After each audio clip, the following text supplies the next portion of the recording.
सभी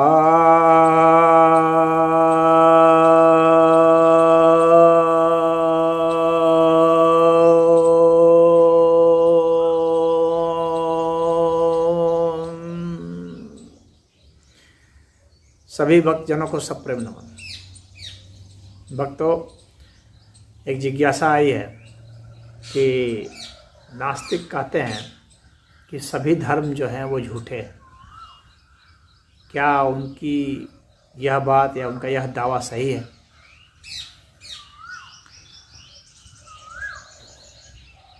या उनका यह दावा गलत है? तो मैं कहूँगा कि उनका यह दावा पूर्णतः सही नहीं है, लेकिन पूर्णतः गलत भी नहीं है।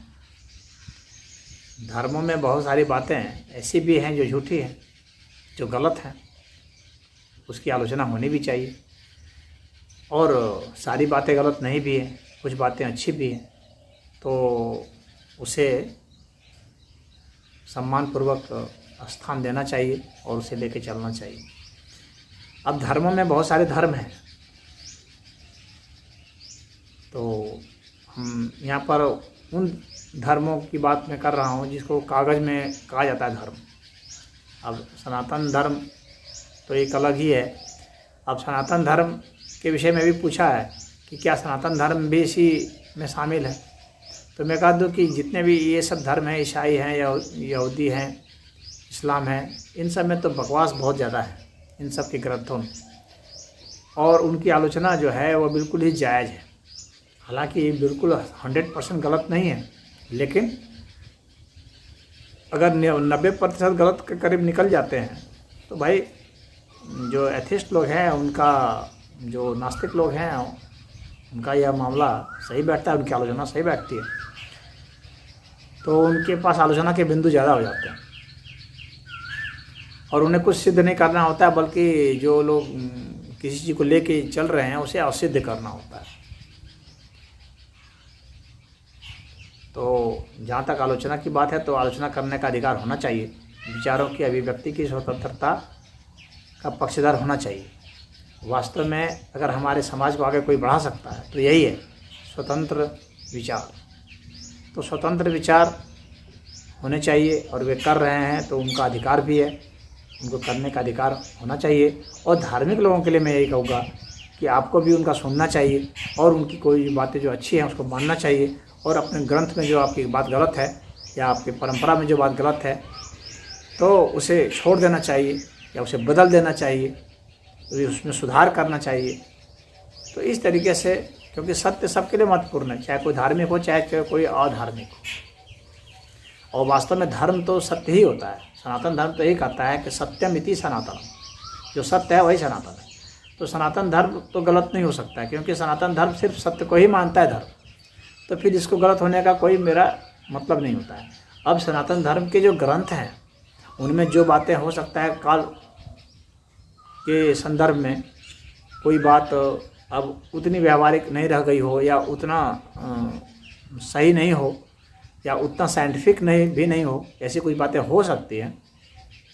तो जो बातें हैं उसको आप छोड़ दें, जो बातें सिद्ध हो जाती हैं। लेकिन उनके कहने से ही वो बात सिद्ध नहीं हो जाएगी, उनको भी आखिर वाद विवाद करना चाहिए, उनको भी डायलॉग करना चाहिए, और उसके बाद जो है उनको जब सनातन धर्म के जो वो विद्वान लोग हैं उनसे चर्चा विमर्श करके फिर अगर कोई बात गलत निकलती है तो सनातन धर्म कभी जिद्दी नहीं रहा है, कभी यह नहीं कहता है कि नहीं जो गलत बात है उसको भी मानो। ऐसा सनातन धर्म कभी नहीं कहा, आज तक नहीं कहा, न आगे कभी कहेगा।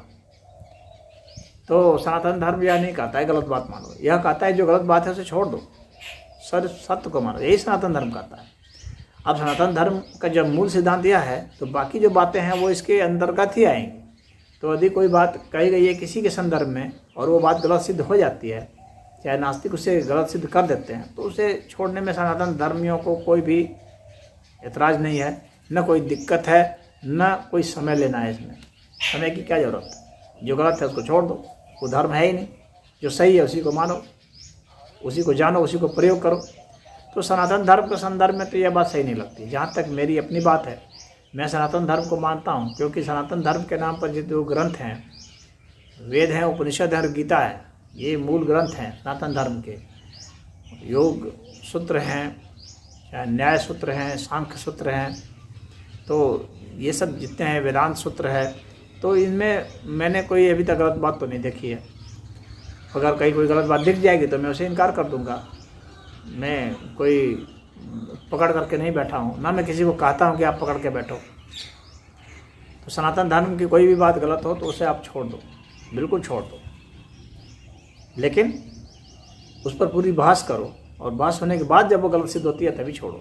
और हो सकता है कि आपके पास पूरे तर्क नहीं हो सकता है आपको पूरा नॉलेज नहीं हो सकता है कि वो एक अलग परिप्रेक्ष्य में लिखी गई हो और आप उसे अलग परिप्रेक्ष्य में समझ रहे हो सकता है कि वो मेटाफर के रूप में हो, वो अलंकारिक भाषा में हो, और आप उसको वैसे ही के वैसे ही ले लिए। जैसे कहीं पर किसी ने बात किया, जैसे हनुमान जो है, अब कोई कह सकता है कि हनुमान जो है वो तो बंदर है, तो बंदर है तो संस्कृत कैसे बोल रहे थे, बंदर के है वो तो पूंछ लगी हुई है। तो आपको समझना पड़ेगा कि वहाँ पर हनुमान का क्या है, हनुमान क्या वास्तव में बंदर थे? तो बंदर नहीं थे भाई। जंगलों में जो रह रहे हैं उस पर तो वो जनजाति के लोग हैं, जंगलों में रह रहे हैं, तो वहाँ उन्होंने वहाँ पर रहने के लिए वैसा बना रखा है, रूप ढंग बना रखा है ताकि वो जानवरों के बीच में खप सकें, ताकि वे अच्छा से छिप सकें, किसी पर आक्रमण भी कर सकें, और अपने को किसी को अपना आदर्श मान करके, पूर्वजों को आदर्श मान करके उस तरह का उदाहरण कर सकते हैं, ऐसा रूप बना सकते हैं। तो इसके कारण जो है ऐसा नहीं कहना होगा कि वो बंदर ही हो गए। तो अगर किसी ने नाटक में बंदर का पाठ कर लिया तो वो बंदर नहीं हो गया, या किसी ने भगवान राम का रोल कर लिया तो राम नहीं हो गए। तो वो तो एक एक्टिंग हो गई, या वहाँ उन्होंने उदाहरण कर लिया किसी कार्य विशेष के लिए, तो उस आधार पर नहीं कहा जाएगा। तो आपको समझना पड़ेगा कि वास्तव में इसके पीछे रहस्य क्या है, तो उन रहस्यों को भी जान करके समझना पड़ेगा। सिर्फ फेस वैल्यू पर आप नहीं ले सकते कि यह शास्त्र में लिखा है तो इसका यही अर्थ है, नहीं, ऐसा अर्थ नहीं है। वहाँ आपको संदर्भ भी समझना पड़ेगा, और जो ऋषि मुनि जिस संदर्भ में कहना चाह रहे हैं, जिस परिप्रेक्ष्य में कहना चाह रहे हैं, जिस मतलब से कहना चाह रहे हैं, आपको उस मतलब को समझना पड़ेगा। उसके बाद फिर आप देखेंगे कि क्या ये सही है या नहीं। उसके बाद भी अगर वह सही नहीं सिद्ध होता है तो इसे छोड़ दिया जाना चाहिए। तो सनातन धर्म में तो अभी तक तो जितना सनातन धर्म के जो ग्रंथ का मैंने अध्ययन किया है, तो वहाँ पर तो मुझे नहीं लगी। अब रही डेटा संबंधित कोई बात, सूरज पृथ्वी चांद के संदर्भ में कोई दूरी की बात हो या कोई भार की बात हो, तो वहाँ पर मान लीजिए क्योंकि आंकड़ा आज के वैज्ञानिक युग के हिसाब से कोई आंकड़ा कोई अलग आता है। दूरी मान लीजिए आज पृथ्वी से सूरज की दूरी वैज्ञानिकों ने कुछ नापी है, कुछ अभी आती है, और उस वक्त की दूरी कुछ और होती है। तो यह मान सकते हैं कि आज के समय के लोग ज़्यादा एक्यूरेट बताए हैं तो ये सही है, या यह भी मान सकते हैं अगर थोड़ा बहुत अंतर है तो भाई इसकी दूरी भी तो आगे बढ़ सकती है, खिसक सकती है, कम हो सकती है। तो हो सकता है कि उस समय में वह दूरी हो, इस समय में यह दूरी है, क्योंकि यह दूरी सदा के लिए तो फिक्स है नहीं। तो हर परिप्रेक्ष्य को देख करके फिर एक निष्कर्ष निकालना चाहिए, तब कहना चाहिए कि सही है या गलत है। तो बहुत सारी बातें जो सही हैं लेकिन उसको सही संदर्भ में पेश नहीं किया जाता है तो भी लोग आलोचना करने लगते हैं, निंदा करने लगते हैं। जैसे सरस्वती की बात है कि सरस्वती जो है ब्रह्मा की पुत्री है, फिर भी ब्रह्मा ने उससे शादी कर ली और उसको पत्नी बना लिया। तो ऐसे लोग वो जानते नहीं कि ब्रह्मा क्या है। ब्रह्मा कोई आदमी थोड़ी है, और शादी विवाह इस तरह से थोड़ी होता है।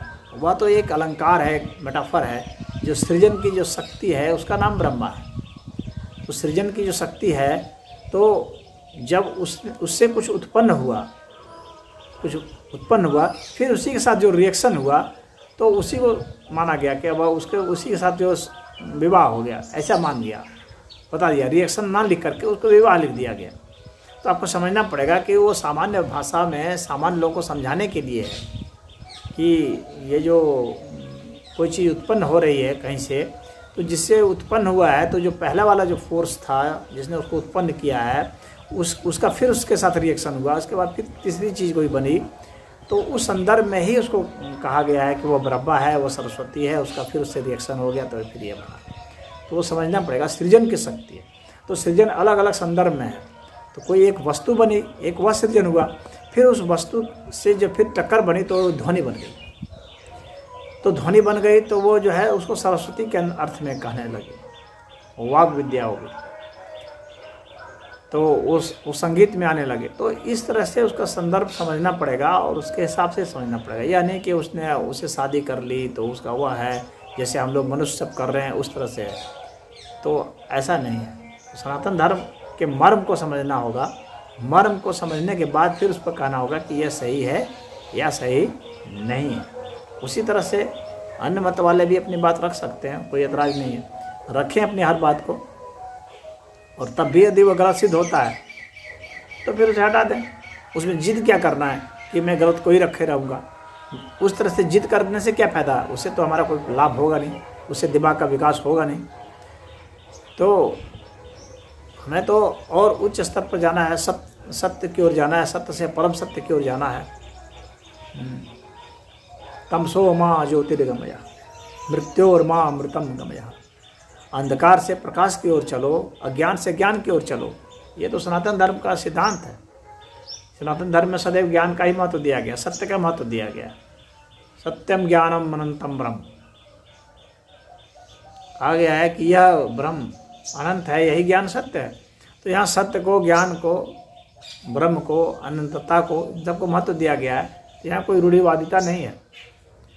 और अगर कहीं पर लगता है कि कोई बात गलत है तो उसको कहा भी जा सकता है, उसको हटाया भी जा सकता है। कोई मानने के लिए सनातन धर्म में बाध्यता नहीं की गई है। सनातन धर्म में सदैव कहा गया कि आप अपना खोज स्वयं करो, स्वयं साधना करो, स्वयं क्या सत्य है उसको खोजो, उसको उद्घाटित करो।